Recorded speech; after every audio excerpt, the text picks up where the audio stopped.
কারাগারে থাকা সত্ত্বেও যে ইমরান খান মাথা নত করেননি সেই বার্তা পাঠাতেই আগ্রহী ইমরান খানের আইনজীবী, তার পরিবারের সদস্যরা এবং তার কর্মী সমর্থকেরা।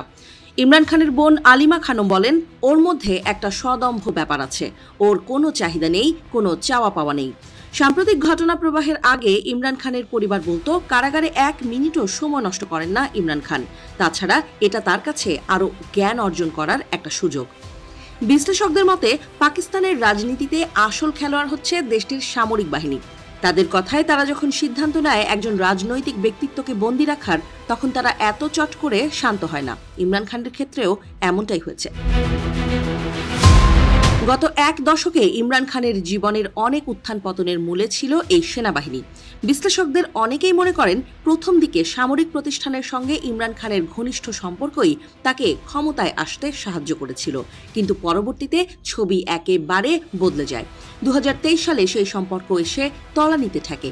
2022 সালে অনাস্থা ভোটের মাধ্যমে ইমরান খানকে ক্ষমতাচ্যুত করা হয়। এরপর 2023 সালের 9 মে গ্রেপ্তার করা হয়। প্রতিবাদে রাস্তায় নেমে আসে সমর্থকেরা। এর মধ্যে কিছু বিক্ষোভ সহিংস হয়ে ওঠে এবং একাধিক সামরিক ভবনে হামলা চালানো হয় বলে অভিযোগ। এই তালিকায় লাহোরের সবচেয়ে সিনিয়র সেনা কর্মকর্তার সরকারি বাসভবনও ছিল, যেখানে লুটপাট চালানো হয় এবং আগুন লাগিয়ে দেওয়া হয়। এরপর পাকিস্তানের মিডিয়া সংস্থাগুলোকে ইমরান খানের ছবি দেখানো, তার নাম নেয়া বা কণ্ঠস্বর বাজানো বন্ধ করার কথা জানানো হয়। অবশ্য পাকিস্তানের সাবেক প্রধানমন্ত্রীকে মুক্তি দেয়া হয়েছিল বটে, তবে তা মাত্র কয়েক সপ্তাহের জন্য। নির্বাচনের আগে তার বিরুদ্ধে মামলা বাড়তে থাকে।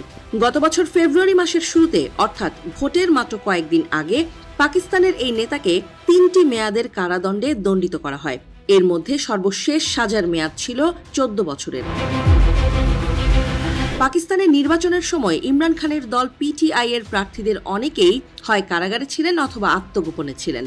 ওই দলের ক্রিকেট ব্যাটের প্রতীক চিহ্ন কেড়ে নেওয়া হয়েছিল। 58% সাক্ষরতার দেশ পাকিস্তানে এই দলের প্রতীক সুপরিচিত ছিল। তবুও ইমরান খানের সমর্থিত প্রার্থীরা অন্যদের তুলনায় বেশি আসন জেতেন এবং তাদের রাজনৈতিক প্রতিদ্বন্দ্বীদের জোট গঠন করতে বাধ্য করে। নির্বাচনের পর জাতিসংঘের একটা প্যানেল ইমরান খানকে আটক করার বিষয়কে স্বেচ্ছাচার বলে ঘোষণা করে এবং পাকিস্তানের সুপ্রিম কোর্ট বলে যে পিটিআই একটি সরকারি দল, তাদের সংরক্ষিত আসন পাওয়া উচিত। কিন্তু এর কোনোটি পরে বাস্তবে হয়নি। ইমরান খান এখনো কারাগারেই রয়েছেন। তার নামে পরে নতুন মামলাও দায়ের করা হয়।